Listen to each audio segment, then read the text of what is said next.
13 मार्च 2026. दैनिक चालू घडामोडी bye MPSC जागरण.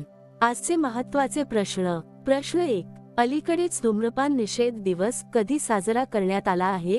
याचे अचूक उत्तर आहे पर्याय बी, मार्च 11. स्पष्टीकरण. अलीकडेच धूम्रपान निषेध दिवस 11 मार्च 2026 रोजी साजरा करण्यात आला आहे. हा दिवस दरवर्षी मार्च महिन्याच्या दुसऱ्या बुधवारी धूम्रपान सोडण्यासाठी लोकांना प्रोत्साहित करण्याकरिता साजरा केला जातो. 2026 मध्ये हा दिवस मार्च 11 रोजी आला, तर 2025 मध्ये तो मार्च 12 रोजी साजरा करण्यात आला होता. प्रश्न 2. अलीकडेच स्विगी आणि कोणत्या बँकेने जेवण खरेदीवर 48,000 रुपयांपर्यंत बचत करणारे कार्ड लॉन्च केले आहेत? याचे अचूक उत्तर आहे पर्याय सी, HDFC बँक. स्पष्टीकरण. अलीकडेच स्विगी आणि HDFC बँकने मिळून 2 नवीन को branded credit cards Swiggy HDFC bank black आणि ऑरेंज लॉन्च केले आहेत. हे कार्ड्स अन्न, किराणा, प्रवास आणि ऑनलाईन खरेदीवर कॅशबॅक प्रदान करतात, ज्यामुळे वापरकर्त्यांना वार्षिक 48,000 रुपयांपर्यंत बचत होऊ शकते. आता पाहू बँकांशी संबंधित इतर चालू घडामोडी. DBS ने व्हिसा सोबत AI आधारित एजंटिक पेमेंट पायलट सुरू केले.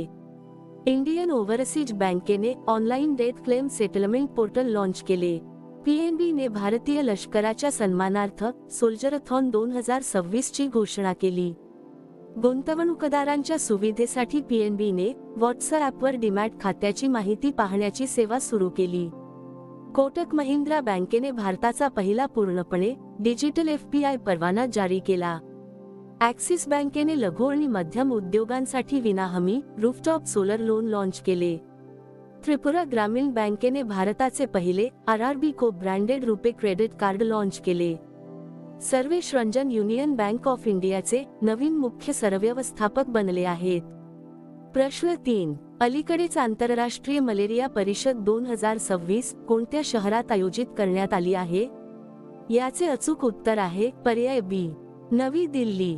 स्पष्टीकरण. अलीकडेच मलेरिया निर्मूलनावर 3 दिवसांच्या वैज्ञानिक चर्चा आणि जागतिक सहभागानंतर नवी दिल्ली येथे आंतरराष्ट्रीय मलेरिया परिषद 2026 चा समारोप झाला. प्रश्न 4. अलीकडेच कोणी इंडिगोमध्ये हंगामी CEO पदाचा पदभार स्वीकारला आहे? याचे अचूक उत्तर आहे पर्याय सी, राहुल भाटिया. स्पष्टीकरण. इंडिगोचे सहसंस्थापक आणि व्यवस्थापकीय संचालक राहुल भाटिया यांनी अलीकडेच कंपनीच्या हंगामी CEO पदाचा पदभार स्वीकारला आहे. मार्च 2026 मध्ये पीटर अल्बर्स यांनी वैयक्तिक कारणांमुळे राजीनामा दिल्यानंतर त्यांनी ही जबाबदारी घेतली आहे. राहुल भाटिया तात्काळ प्रभावाने कंपनीची धुरा सांभाळत आहेत. आता पाहू इतर महत्त्वाच्या नियुक्त्या. इंजिनियर्स इंडिया लिमिटेडच्या हंगामी CMD पदी प्रवीण M. खनुजा यांची नियुक्ती करण्यात आली. श्रीनगर सेंट्रल जेलच्या प्रमुख बनणाऱ्या सबा शॉल या पहिल्या काश्मीरी महिला ठरल्या आहेत. नौदल मुख्यालयात BP सिंग यांची नौदल शस्त्रास्त्र महासंचालक म्हणून नियुक्ती करण्यात आली. OpenAI ने अरविंद केसी यांची मुख्य जन अधिकारी म्हणून नियुक्ती केली. स्लाइस स्मॉल फायनान्स बँकेने राजन बजाज यांची MD आणि CEO म्हणून नियुक्ती केली. नीती आयोगाच्या मुख्य कार्यकारी अधिकारी पदाचा अतिरिक्त कार्यभार निधी छिब्बर यांना मिळाला. भारतीय लष्कराच्या वेस्टर्न कमांडचे general officer commanding in chief म्हणून पुष्पेंद्र पाल यांची नियुक्ती करण्यात आली. गुजरातच्या गिफ्ट सिटीचे नवीन अध्यक्ष उदय कोटक बनले आहेत. प्रश्न 5. अलीकडेच इंडिया वीक 2026 ची सुरुवात कोठे झाली आहे?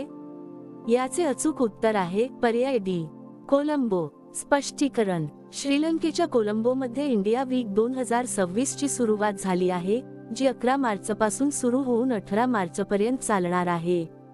या आयोजनाचा उद्देश भारत श्रीलंकेच्या मजबूत संबंधांचा उत्सव साजरा करणे हा आहे. महत्त्वाची टीप. गोव्यात इंडिया एनर्जी वीक 2026 चे आयोजन 27 ते 30 जानेवारी 2026 दरम्यान करण्यात आले होते, जे एक वेगळे ऊर्जा संमेलन आहे. प्रश्न 6. अलीकडेच धर्मांतरावर बंदी घालण्यासाठी कोणत्या राज्य सरकारने धर्म स्वातंत्र्य विधेयक 2026 मंजुरी दिली आहे?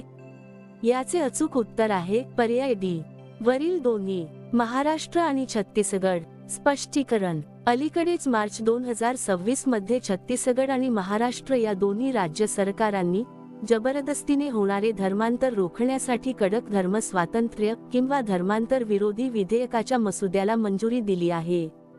या कायद्यांचा उद्देश प्रलोभन, दबाव किंवा फसवणुकीद्वारे होणारे धर्मांतर रोखणे हा आहे. विधेयकातील मुख्य मुद्दे. विष्णुदेव साय मंत्रिमंडळाने छत्तीसगड धर्म स्वातंत्र्य दुरुस्ती विधेयक 2026 मंजुरी दिली.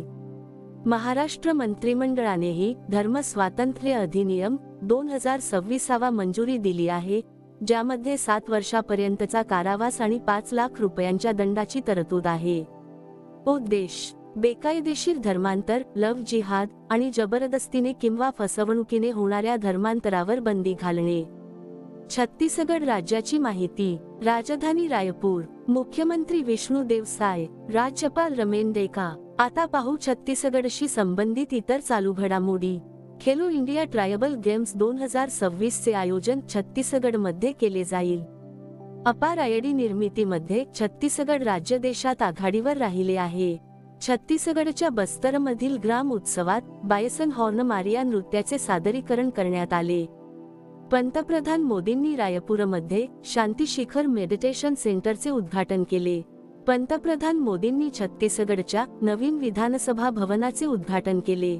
छत्तीसगडमध्ये काळा हरण पुनरागमन योजना यशस्वीपणे लागू करण्यात आली आहे. प्रश्न 7. अलीकडेच कोणत्या विमानतळाला भारतीय मंत्रिमंडळाने आंतरराष्ट्रीय दर्जा देण्यास मंजुरी दिली आहे? याचे अचूक उत्तर आहे पर्याय सी, मदुराई विमानतळ. स्पष्टीकरण. केंद्रीय मंत्रिमंडळाने मदुराई विमानतळाला आंतरराष्ट्रीय विमानतळ म्हणून घोषित करण्यास मंजुरी दिली आहे. यामुळे विशेषतः दक्षिण तामिळनाडूमध्ये पर्यटन, व्यापार आणि आर्थिक संधींना चालना मिळेल. मदुराई शहर आपल्या समृद्ध संस्कृती आणि आध्यात्मिक वारशासाठी प्रसिद्ध असून आता जागतिक स्तरावर जोडले जाणार आहे. प्रश्न 8. अलीकडेच भारतात आता चित्त्यांची संख्या वाढून किती झाली आहे? याचे अचूक उत्तर आहे पर्याय बी, 53. स्पष्टीकरण. मार्च 2026 च्या अहवालानुसार मध्य प्रदेशातील कुनो नॅशनल पार्कमध्ये ज्वाला नावाच्या मादी चित्त्याने 5 नवीन बछड्यांना जन्म दिल्यानंतर भारतातील चित्त्यांची एकूण संख्या वाढून 53 झाली आहे. अलीकडेच बोत्स्वाना येथून आणलेले 9 चित्ते आणि भारतात जन्मलेले 33 बछड्यांसह आता देशात एकूण 53 चित्ते, यात कुनोमध्ये 50 आणि गांधी सागरमध्ये 3 आहेत. प्रश्न 9. अलीकडेच भारतीय चित्रपटसृष्टीत महत्त्वपूर्ण योगदानासाठी मेटा लाईफटाईम अचीव्हमेंट अवॉर्ड 2026 कोणाला प्रदान करण्यात आला आहे? याचे अचूक उत्तर आहे पर्याय बी, अमोल पालेकर. स्पष्टीकरण. दिग्गज अभिनेते आणि चित्रपट निर्माते अमोल पालेकर यांना भारतीय रंगभूमी थिएटर आणि चित्रपटसृष्टीतील त्यांच्या उत्कृष्ट योगदानासाठी मेटा लाईफटाईम अचीव्हमेंट अवॉर्ड 2026 ने सन्मानित केले जाईल. हा प्रतिष्ठित सन्मान 25 मार्च 2026 रोजी दिल्लीत 21व्या मेटा आवृत्ती दरम्यान प्रदान केला जाईल. प्रश्न 10. अलीकडेच महिलांच्या रात्रीच्या सुरक्षेसाठी निर्भया निशा उपक्रम कोणत्या राज्यात सुरू केला जाईल? याचे अचूक उत्तर आहे पर्याय ए, केरळ. स्पष्टीकरण. अलीकडेच केरळ पोलिसांनी महिलांची रात्रीची सुरक्षा सुनिश्चित करण्यासाठी निर्भया निशा हा उपक्रम सुरू केला आहे. या योजनेचा उद्देश कामासाठी किंवा इतर कारणांसाठी रात्री 9 PM ते 5 AM प्रवास करणाऱ्या महिलांना AI आधारित कॅमेरे, पॅनिक बटन आणि पिंक पेट्रोल टीमच्या माध्यमातून सुरक्षित वातावरण प्रदान करणे हा आहे. केरळ राज्याची माहिती. राजधानी तिरुवनंतपुरम. मुख्यमंत्री पिनाराय विजयन. राज्यपाल राजेंद्र आर्लेकर. येथे लोकसभा 20, राज्यसभा 9 आणि विधानसभा 140 जागा आहेत. आता पाहू केरळशी संबंधित इतर चालू घडामोडी. अट्टुकल पोंगल उत्सव केरळमध्ये साजरा करण्यात आला. केरळमध्ये गांडुळांच्या 2 नवीन प्रजाती शोधल्या गेल्या आहेत. भरतीमुळे आलेल्या पुराला राज्य विशिष्ट आपत्ती म्हणून घोषित करणारे केरळ हे पहिले राज्य बनले. संशोधकांनी केरळमध्ये टेट्राटेनियम पायकाडे नावाच्या नवीन वनस्पतीचा शोध लावला आहे. केरळने भारताच्या पहिल्या व्यापक राज्य शहरी धोरणाला मंजुरी दिली. केरळमध्ये स्त्री सुरक्षा योजनेचा अधिकृतपणे शुभारंभ करण्यात आला. केरळमध्ये लिरिओथेमिस केरलेन्सिस नावाच्या नवीन ड्रॅगनफ्लाय प्रजातीचा शोध लागला आहे. थान्या नाथन केरळच्या पहिल्या दृष्टिहीन न्यायाधीश बनल्या आहेत. प्रश्न 11. अलीकडेच भारतीय रेल्वेने महिलांच्या सुरक्षेसाठी कोणते ॲप लॉन्च केले आहे? याचे अचूक उत्तर आहे पर्याय सी, शाईन ॲप. स्पष्टीकरण: भारतीय रेल्वेने मार्च 2026 मध्ये आंतरराष्ट्रीय महिला दिनानिमित्त महिला कर्मचाऱ्यांच्या सुरक्षेसाठी शाईन ॲप लॉन्च केले आहे. हे ॲप मानव संसाधन व्यवस्थापन प्रणालीद्वारे लैंगिक शोषणाच्या तक्रारी थेट आणि सुरक्षितपणे नोंदवण्याची सुविधा देते. प्रश्न 12. अलीकडेच नाटोद्वारे कोल्ड रिस्पॉन्स सैन्य सरावाचे आयोजन कोणाच्या नेतृत्वाखाली केले जात आहे? याचे अचूक उत्तर आहे पर्याय बी, नॉर्वे. स्पष्टीकरण: नॉर्थ अटलांटिक ट्रीटी ऑर्गनायझेशन द्वारे आयोजित कोल्ड रिस्पॉन्स 2026 सैन्य सरावाचे नेतृत्व नॉर्वे करत आहे. 9 ते 19 मार्च 2026 दरम्यान चालणाऱ्या या द्विवार्षिक सरावात 14 देशांचे सुमारे 25,000 सैनिक सहभागी होत आहेत. हा सराव मुख्यत्वे नॉर्वे आणि फिनलंडच्या उत्तर भागात होत आहे. नॉर्वे देशाची माहिती. राजधानी ओस्लो. चलन नॉर्वेजियन क्रोन. पंतप्रधान जोनास गहार स्टोअर. आता मागील व्हिडिओमधील प्रश्न. अलीकडेच ऑल इंग्लंड ओपन बॅडमिंटन चॅम्पियनशिपचे विजेतेपद कोणी जिंकले आहे? याचे अचूक उत्तर आहे पर्याय बी, लिन चुनई. आता पाहू अत्यंत महत्त्वाचे उजळणी प्रश्न. ICC T20 वर्ल्ड कप 2026 भारताने जिंकला आहे.